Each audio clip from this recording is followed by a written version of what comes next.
샬롬, 이동춘 목사입니다. 오늘도 여러분의 삶이 주님의 평안으로 가득하시길 기원하며 하나님의 말씀을 나누겠습니다.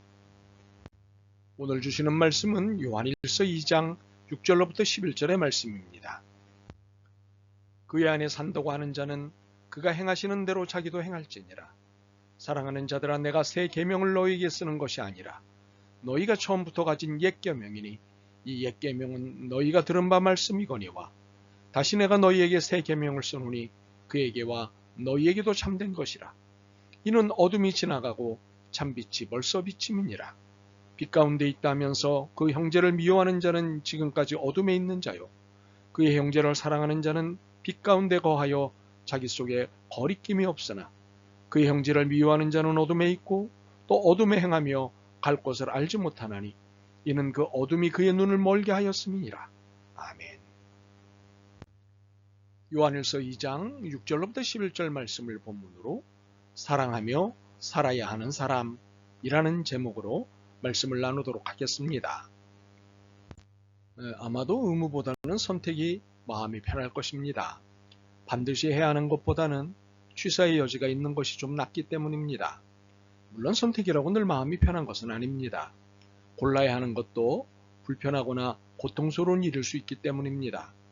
그러나 반드시 해야 하는 것보다는 좀 더 인격적 측면이 있지 않을까 싶습니다.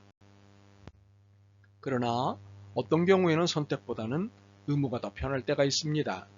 이것도 싫고 저것도 싫을 때도 그렇고 이것도 좋고 저것도 좋은 경우도 선택이 불편함이 됩니다. 아마 일종의 선택장애를 겪고 있는 분들은 공감하리라 봅니다. 예컨대 김밥 천국에 가서 뭐 먹지를 고민해야 하는 고통을 경험하신 적이 있다면 선택이 주는 불편을 이해할 것입니다. 신앙은 선택으로 시작합니다. 내가 성령님의 감동과 인도를 받았다 하더라도 신앙은 선택으로 시작합니다. 그러나 이후의 신앙은 선택이 아닙니다. 의무입니다. 물론 선택처럼 보일 것입니다. 해야 하지만 하지 않아도 되고 하지 않을 수도 있기 때문입니다.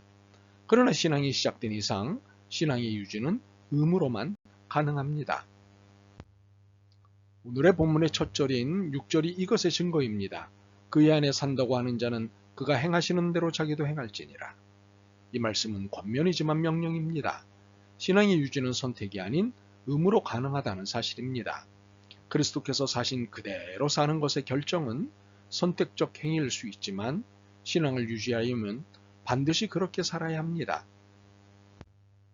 그렇다면 반드시 그렇게 살아야 하는 것은 무엇일까요? 9절로부터 11절입니다. 빛 가운데 있다면서 그 형제를 미워하는 자는 지금까지 어둠에 있는 자요, 그의 형제를 사랑하는 자는 빛 가운데 거하여 자기 속에 거리낌이 없으나 그의 형제를 미워하는 자는 어둠에 있고 또 어둠에 행하며 갈 곳을 알지 못하나니 이는 그 어둠이 그의 눈을 멀게 하였음이라.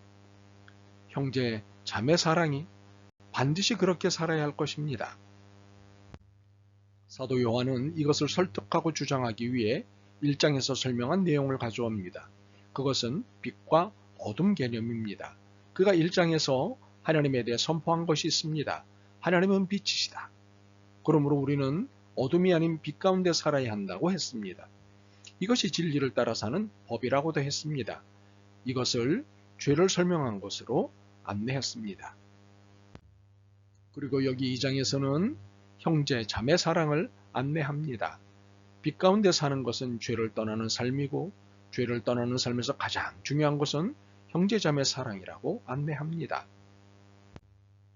그리고 요한은 형제, 자매를 사랑해야 하는 것이 무엇을 근거로 명령되는 것인지를 설명합니다. 7절과 8절입니다. 사랑하는 자들아, 내가 새 계명을 너희에게 쓰는 것이 아니라 너희가 처음부터 가진 옛 계명이니 이 옛 계명은 너희가 들은 바 말씀이거니와 다시 내가 너희에게 새 계명을 쓰노니 그에게와 너희에게도 참된 것이라. 이는 어둠이 지나가고 참빛이 벌써 비침이니라. 서로 사랑해야 하는 이유는 이해부터 내려오는 계명 때문입니다. 그런데 우리는 본문에서 계명이 옛 계명과 새 계명으로 나뉘는 것을 볼 수 있습니다. 그래서 형제자매를 사랑하는 것이 새 계명에 해당하는 것이라고 생각할 수 있습니다. 물론 그렇게 생각해도 문제는 없습니다. 본문도 그렇게 표현하고 있기 때문입니다. 그러나 7절은 너희가 처음부터 가진 옛 계명이니라고 설명합니다. 이것은 새 계명이 아니라 옛날부터 있던 계명이라는 것입니다. 혹시 이를 옛 계명과는 다른 계명이거나 바뀐 계명으로 오해할 수도 있고 이해할 수도 있습니다. 그러나 이런 표현은 강조를 위한 표현에 다르지 않습니다. 새롭거나 다르다는 의미의 새 계명이 아니라 연속성을 지닌 것으로 그 중요함을 강조하기 위해 사용한 표현이 새 계명입니다. 이로써 요한은 형제자매를 사랑하는 일이 얼마나 중요한지를 강조하고 싶었습니다.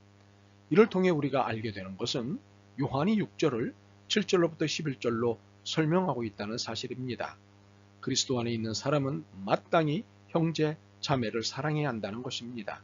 이것은 신앙 유지를 위한 의무입니다. 사랑하면 신앙이 유지되지만 사랑하지 않으면 유지되지 않습니다. 결과는 선택에 따른 것으로 의무에 의해 그 결과는 확연히 달라집니다. 요한은 10절과 11절을 통해 달라지는 결과에 대해 설명합니다. 그의 형제를 사랑하는 자는 빛 가운데 거하여 자기 속에 거리낌이 없으나 그의 형제를 미워하는 자는 어둠에 있고 또 어둠에 행하여 갈 곳을 알지 못하나니 이는 그 어둠이 그의 눈을 멀게 하였습니다. 무엇보다도 형제자매를 사랑하는 사람은 자기 속에 거리낌이 없는 삶을 살게 됩니다. 무슨 뜻입니까? 다른 사람들을 사랑한다는 것은 그들을 괴롭게 하는 일이 아닙니다. 그들을 이롭게 하고 복되게 하는 것입니다. 싸우자는 것이 아니고 살리자는 것이니 올무가 없겠고 망하게 하자는 것이 아니고 잘 살자는 것이니 남을 해롭게 하는 것이 없습니다. 그러므로 자기 속에 거리낌이 없는 삶입니다. 혹시 사랑하기 때문에 야단칠 수도 매를 댈 수도 있습니다. 그러나 이는 싸우자는 것도 망하게 하자는 것도 아니기에 글자 그대로 사랑입니다. 이 사람은 그리스도의 빛 가운데 사는 사람입니다. 그러나 형제자매를 미워하는 사람은 갈 곳을 알지 못하는 삶을 살게 됩니다. 무슨 뜻입니까? 다른 사람을 미워한다는 것은 그가 우습거나 부럽거나 하기 때문입니다. 비교해서 하대하거나 무시합니다. 질투하거나 폄하합니다. 망하게 하거나 죽이고 싶기도 한 것입니다. 이는 어둠 속에 사는 삶이지 빛 가운데 사는 삶은 아닙니다. 그렇기에 미워하면 점차 목적이 사라지고 없어집니다. 이런 삶의 결국은 방황입니다. 어디로 가야 할지 무엇을 해야 할지 모르는 삶을 살게 됩니다. 어둠 속에 있으니 당연합니다. 결국 이 사람은 신앙이 의심될 수밖에 없습니다. 빛 가운데 있다면서 그 형제를 미워하는 자는 지금까지 어둠에 있는 자요. 9절 말씀이 분명히 말씀합니다. 신앙인이 진리 가운데 사는 것은 당연합니다. 어둠이 아닌 빛 가운데 사는 것이 당연합니다. 이것은 자매 형제를 사랑하며 사는 삶입니다. 미워하며 사는 것이 아닙니다. 물론 미워하며 살 수도 있습니다. 사랑하고 싶지 않을 수도 있습니다. 그러나 그 결과는 고스란히 개인의 몫입니다. 갈 곳을 알지 못하는 방황의 인생을 살게 됩니다.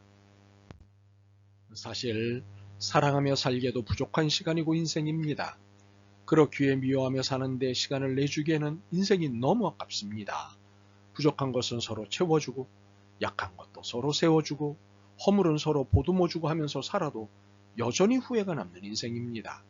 주님 앞에서는 누구라도 샘할 시간이 많이 남지 않았습니다.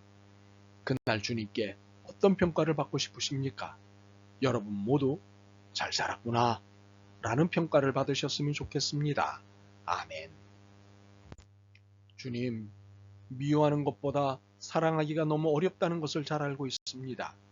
그래서 몸부림치며 기도합니다. 도와주옵소서. 자매와 형제를 사랑하지 않으면서 허울 좋은 그리스도인으로 살지 않게 도와주옵소서. 예수 그리스도의 이름으로 기도드립니다. 아멘. 오늘도 여러분의 믿음과 삶을 응원합니다. 사랑합니다.